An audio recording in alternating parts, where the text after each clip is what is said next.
Good evening friends, welcome to Mrs Baba. So banking and financial awareness के जो current updates हैं, dynamic updates हैं, उसके सीरीज नंबर 4 चैप्टर नंबर 4 में हम लोग आ गए हैं। और आज हम लोग यहाँ पे देखेंगे सितंबर मंथ्स में क्या इकोनॉमिक एक्टिविटीज़ हुई, क्या बैंकिंग एक्टिविटीज़ हुई, इन सबको देखेंगे। जो भी बैंकिंग एक्टिविटीज़ हुई होगी और जो भी डायनामिक अपडेट्स होगा, तो क्लास नंबर 4 में आज हम लोग इसको सितंबर मंथ का पूरा कवर करेंगे। ठीक है, तो चलिए आइए स्टार्ट करते हैं क्लास और चैप्टर नंबर 4। देखो हाँ, एक यूट्यूब पे एक कमेंट्स आ रहा था कि हम लोग को थोड़ा सा यहाँ पे ठीक से आपको बहुत ज़्यादा कम्बरसम लग रहा था, चीज़ें बहुत ही ज़्यादा रेगुलर सीरीज में आ रही थी। तो अब थोड़ा सा स्पेस देने की कोशिश किया यहाँ पे कि ब्लैंक स्क्रीन सा दिखे जिसमें मैं कुछ लिखूँ तो आपको क्लियर समझ में आए।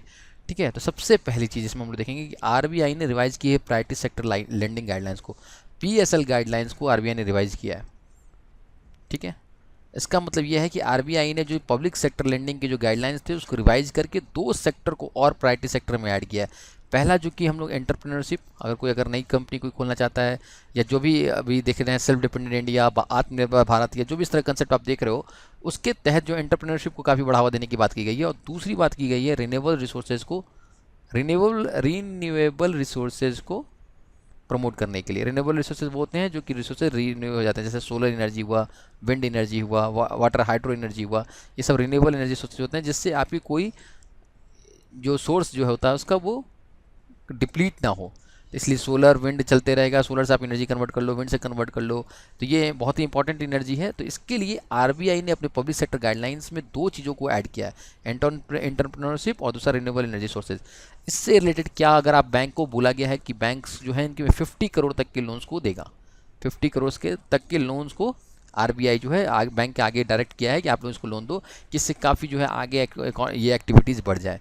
ठीक है, तो जो फार्मर्स होते हैं उनको लोन दिया जाएगा, इंस्टॉलेशन होता है, सोलर पावर प्लांट इंस्टॉल करेंगे, बायोगैस प्लांट लगाएंगे, तब भी ये सब चीज़ इसमें एक्टिविटी कवर होगी। तो ये बहुत ही इंपॉर्टेंट स्टेप्स है, बहुत ही अच्छा मेजर है जिससे इंडियन गवर्नमेंट ने लिया है। ठीक है, फिर आज सेकंड पॉइंट देखेंगे, Vodafone Idea rebrand itself to go by the brand name VI. ये देखो, अगर अभी लास्ट मंथ आप लोगों ने देखा होगा कि जो ये आईपीएल चल रहा था, उसमें अगर आप लोगों ने देखा है आईपीएल या किसी ने भी देखा है, तो उसमें आप देखोगे कि सबसे ज़्यादा अगर ऐड अगर किसी चीज़ की आ रही थी तो वो आ रही थी वीआई की। एक let me correct my pen. Okay, okay, yes. So VI, इसका जो ऐड बहुत आ रहा था, लगातार वीआई का ऐड आ रहा था उस समय। ये ऐड जो आ रहा था इसका क्या मतलब था कि ये जो वोडाफोन आइडिया का जो मर्जर आप जानते हो, वोडाफोन आइडिया का जो मर्जर जानते हो, उस मर्जर से क्या कहते हैं, जो कंपनी का इन्होंने ब्रांड नेम बनाया वीआई, वो है ये वीआई। ठीक है,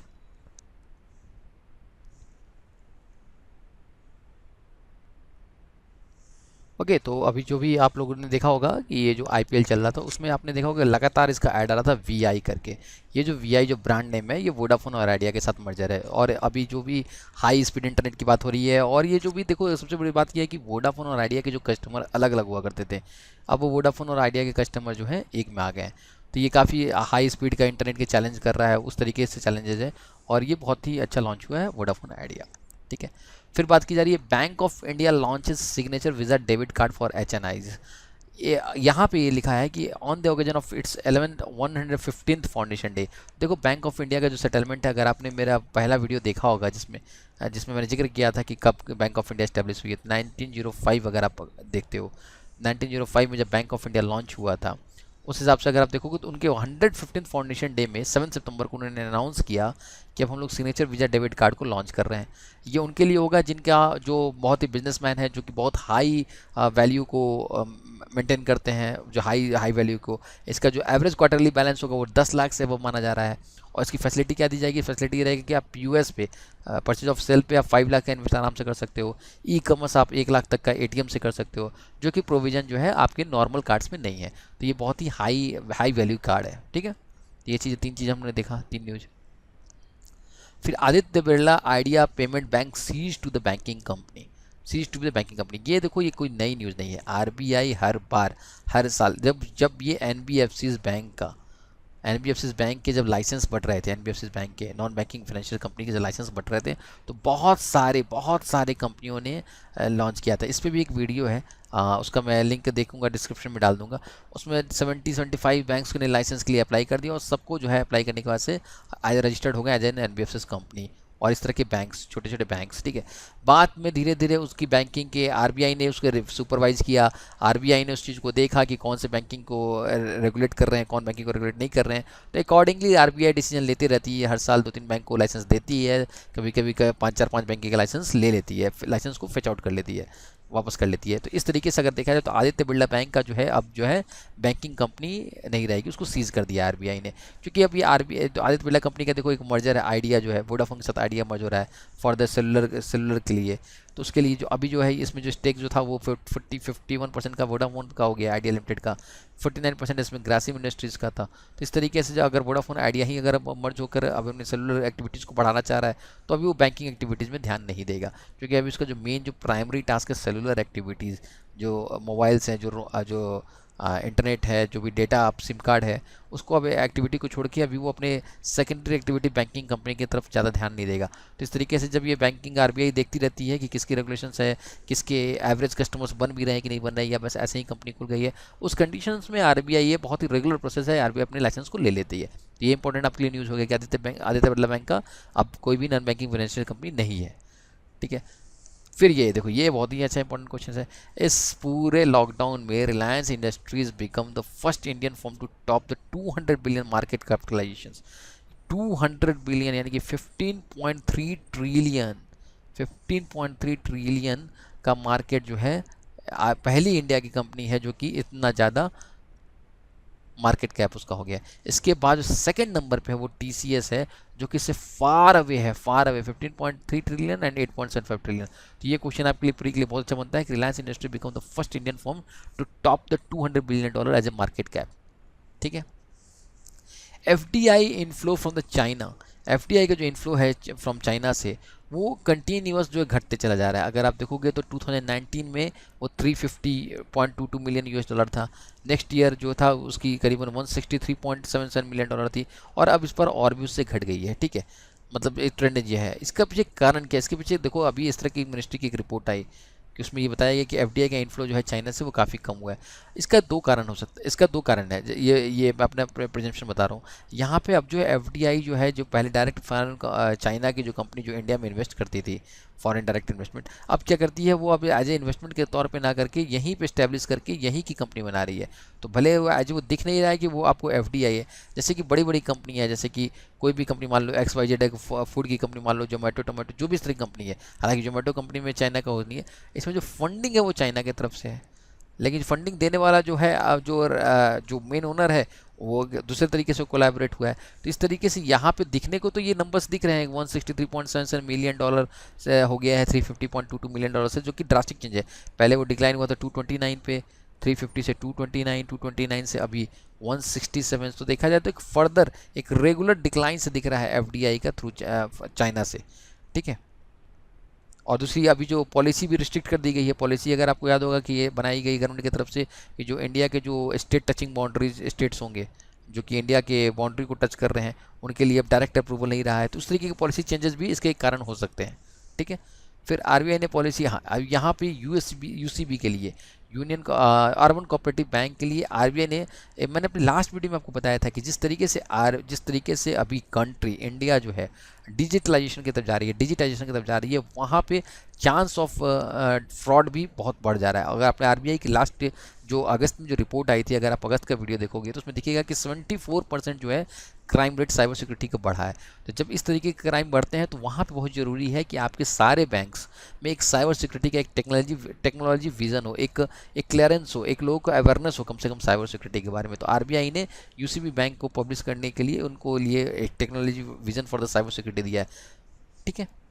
ये इनका क्या है मतलब है? इसका मतलब यह है कि अवेयरनेस दिया है लोगों को, ठीक है। अभी आरबीआई ने एक अपने स्ट्रेटजिक अप्रोच गार्ड भी, ये याद रखना, गार्ड जो है एक स्ट्रेटजिक अप्रोच है आईटी से रिलेटेड।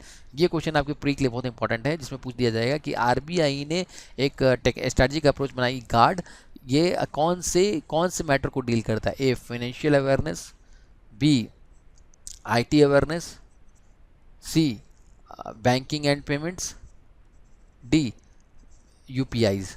इसमें कौन सी चीज़ों को वो डील करता है? तो गार्ड अगर आपको देखने से लगेगा तो आपको समझ में आना चाहिए नाम से कि ये आईटी साइबर सिक्योरिटी की बात की जा रही है। तो ये आपके क्वेश्चन से एक बहुत इंपॉर्टेंट है, ठीक है। फिर SBI and the Titan launch the first contactless payment watch. SBI ने स्टेट बैंक ऑफ इंडिया के साथ मिलकर जो है टाइटन कंपनी के साथ मिलकर टाइटन पे करके एक लॉन्च किया है, जो कि आपकी कॉन्टैक्टलेस पेमेंट वॉच होगी। ठीक है, launch contact payment through the service watches called the Titan पे।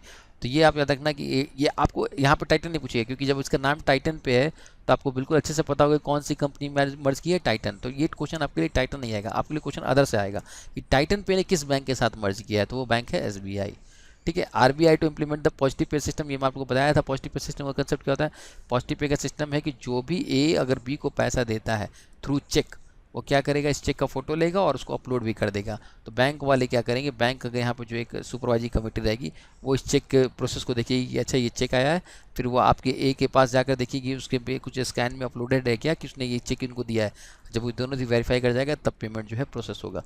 तो ये पॉजिटिव पे का कंसेप्ट लेकर आई है to avoid the some fraud case. ठीक है, फिर SBI ने यहाँ पे नया कॉन्टैक्टलेस कनेक्शंस भी लॉन्च किया है, न्यू ब्रांड कैंपेन किया है कॉन्टैक्टलेस। अभी हमने क्या देखा लास्ट स्लाइड में कि उन्होंने कॉन्टैक्टलेस वॉच भी टाइटन पे करके जो लाया है वो वॉच के साथ भी कॉन्टैक्टलेस के लिए टाई अप किया है।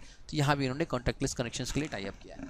फिर आती है नीति आयोग ने नीदरलैंड्स के साथ ये स्टेटमेंट ऑफ इंटेंट साइन किया है। स्टेटमेंट ऑफ इंटेंट क्या होता है कि हम आपके साथ ये काम करना चाह रहे हैं। जब ये चीज़ें पूरी जब सारी लीगल प्रोसीजर हो जाती है, गवर्नमेंट की तरफ से हो जाती है, फिर उनको LOI दिया जाता है, लेटर ऑफ इंटेंट दिया जाता है कि हम आपके साथ काम करना चाहते हैं। तो अभी क्या दिया है, अभी स्टेटमेंट ऑफ इंटेंट दिया गया है। किसने? नीति आयोग ने नीदरलैंड के एम्बेसी को दिया है। और ये किस प्रोजेक्ट पर काम करेंगे? ये प्रोजेक्ट काम करेंगे to support the decarbonisation, energy transitions, इन पर काम करेंगे। ठीक है,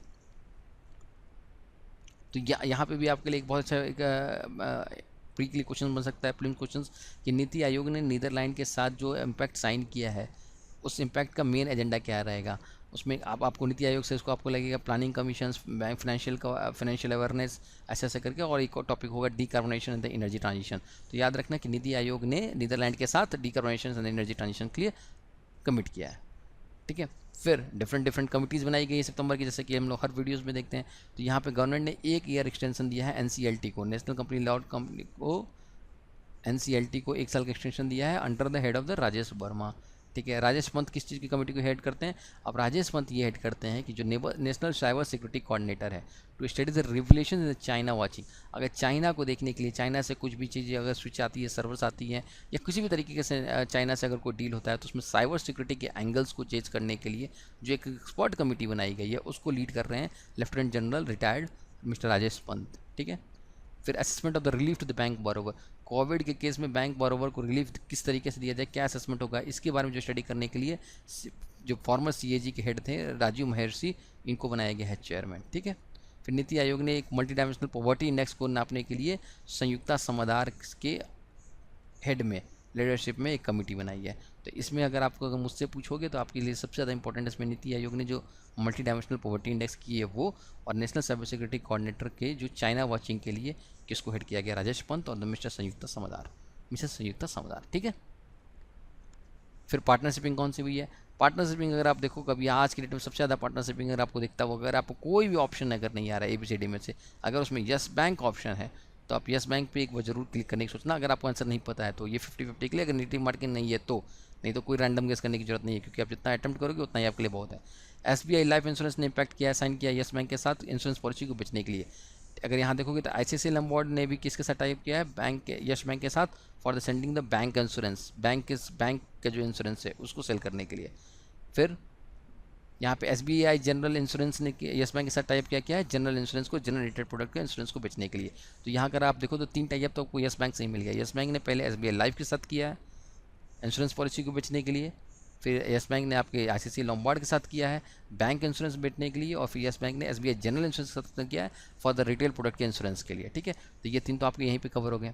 उसके बाद से फिर आपने देखोगे BHEL जो है वो टाइप किया है स्विस रैपिड के साथ to bring the high speed trains to the India. High speed trains को मंगाने के लिए किसने टाइप किया, बेल ने टाइप किया किसके साथ, स्विस रैपिड AG कंपनी के साथ, स्विस रैपिड AG कंपनी के साथ। और राजस्थान और गुजरात गवर्नमेंट ने इम्पैक्ट साइन किया है SIDBI के साथ to develop the MSME ecosystem. ठीक है, फिर अगर डिफरेंट पेज पे देखेंगे तो एक हम लोग यहाँ पे ये बहुत इंपॉर्टेंट है, व्हाट्सएप ने साइबर पीस फाउंडेशन करके एक कंपनी के साथ टाई अप किया है, जिसमें 15,000 स्टूडेंट 5 इंडियन स्टेट्स में उनको व्हाट्सएप में साइबर सिक्योरिटी अवेयरनेस के बारे में बताई जाएगी, पूरा पूरा प्रोग्राम होगा, फेज होगा। और वेदांता टाई अप किया एसबीआई के साथ for the long term facility loans के लिए रुपीज़ 10,000 करोड़ तक के लोन के लिए, ठीक है। फिर टीपीटी साउथ अफ्रीका पार्टनरशिपिंग किया है टीसीएस के साथ रेल्स प्रोजेक्ट को आगे बढ़ाने के लिए। और एडीबी एशियन डेवलपमेंट बैंक ने सुगुना फूड्स के साथ टाई अप किया है फॉर पोल्ट्री फार्मिंग। तो इसमें अगर आप मुझसे 2 इंपॉर्टेंट एकदम स्टार मार्क टॉप हेड पूछोगे तो ये बहुत इंपॉर्टेंट है, एशियन डेवलपमेंट बैंक ने सुगुना फूड्स के साथ किस चीज़ के लिए आगे किया है, पोल्ट्री फार्मिंग के लिए, बेसिकली पोल्ट्री फार्मिंग के लिए, ठीक है। और व्हाट्सएप ने साइबर पीस फाउंडेशन के साथ किया है to improve the cyber security awareness, ठीक है। अब ये जो टिकटॉक जो इंडिया में जो बैन हो गया है, TikTok to merge with the Oracle, US based company Oracle के साथ जो है टिकटॉक मर्ज कर रही है। इन्फोसिस ने चेक कंसल्टेंसी को बाई किया है for the guide vision, cyber security guidance देंगे। और इन्फोसिस ने प्रोडक्ट डिज़ाइन फ्रॉम कैलियोडोस्कोपिक इनोवेशन के साथ एक्वायर किया है। तो यहाँ पे आपने 2 एक्विजिशन देखा, इन्फोसिस ने 2 से किया है, एक कैलियोडोस्कोप्स, दूसरा जेक कंसल्टेंसी, ठीक है। फिर लोन्स की बात देखते हैं। लोन्स अगर आप देखोगे तो आपको दिखेगा कि हमेशा जो है इंडियंस किसी न किसी तरीके से इंडिया कोई ना कोई स्टेट्स लोन लेता रहता है। तो सबसे पहले देखो यूरोपियन इन्वेस्टमेंट बैंक EIB से कानपुर ने अपने मेट्रो लाइन के लिए लोन लिया 650 मिलियन यूरोज़ का, कानपुर ने, ठीक है। अगर इसमें आपको ऑब्जेक्टिव क्वेश्चन पूछा जाए कि EIB ने, यूरोपियन इन्वेस्टमेंट बैंक ने किस स्टेट को, किस सिटी को जो है लोन दिया है, तो वह एक आंसर उसका है कानपुर। वर्ल्ड बैंक ने $82 मिलियन का दिया हुआ है हिमाचल प्रदेश को for improving the condition safety engineering standard road network, इसको इम्प्रूव करने के लिए वर्ल्ड बैंक ने $82 बिलियन का लोन दिया है। फिर एडीबी हम लोग देख चुके हैं, एडीबी ने किसको दिया है, $500 मिलियन दिया है Delhi Meerut regional rapid transition को बढ़ाने के लिए, ठीक है। फिर एशियन डेवलपमेंट बैंक ने इस तरीके, अब जितने भी लोन है वो एडीबी के हैं। एडीबी ने किसको दिया है, एडीबी ने सबसे पहले यहाँ पे दिल्ली मेरठ को दिया है, फिर यहाँ 65.5 मिलियन दिया है 200 megawatt alternative current solar photovoltaic cell बनाने के लिए, ठीक है। फिर एशियन डेवलपमेंट बैंक ने $300 मिलियन का दिया है वाटर सप्लाई और सैनिटाइजेंस को राजस्थान में बढ़ाने के लिए। मध्य प्रदेश के लिए भी इन्होंने सेम चीज़ के लिए दिया है $270 मिलियन। तो अगर एडीबी पर क्वेश्चन पूछा जाए कि एडीबी इनमें से किस में वाटर सिस्टम को बढ़ाने के लिए दिया गया है, तो वाटर सप्लाई देने के लिए आपके पास राजस्थान और मध्य प्रदेश दोनों के लिए एशियन डेवलपमेंट बैंक ने लोन दिया है। हिमाचल प्रदेश को वर्ल्ड बैंक ने लोन दिया है किस चीज़ के लिए, वहाँ की सेफ्टी और रेजिलेंस और नेचर सिस्टम को समझने के लिए, ठीक है। EIB ने किसको दिया है, कानपुर को for the first metro line. तो ये सब चीज़ें आपके इसका PDF ले लो, स्क्रीनशॉट ले लो, या अगर PDF मिलता है तो PDF देख के इसको आप बस लोन्स को याद कर लो, क्योंकि इस पर आपके 2-3 क्वेश्चन हमेशा बन जाएंगे। और हम लोगों ने इतना ज़्यादा आपके लिए समराइज़ करके ब्रीफ करके पूरा PDF बना के रख दिया है, ये स्लाइड्स बना दिया है कि बस आप इसको लास्ट दिन एक बार फिर से रिविजन कर लोगे तो आपकी पूरी बैंकिंग एंड फाइनेंशियल अवेयरनेस के सारे डायनेमिक क्वेश्चन सॉल्व हो जाएंगे। Okay, till then thank you.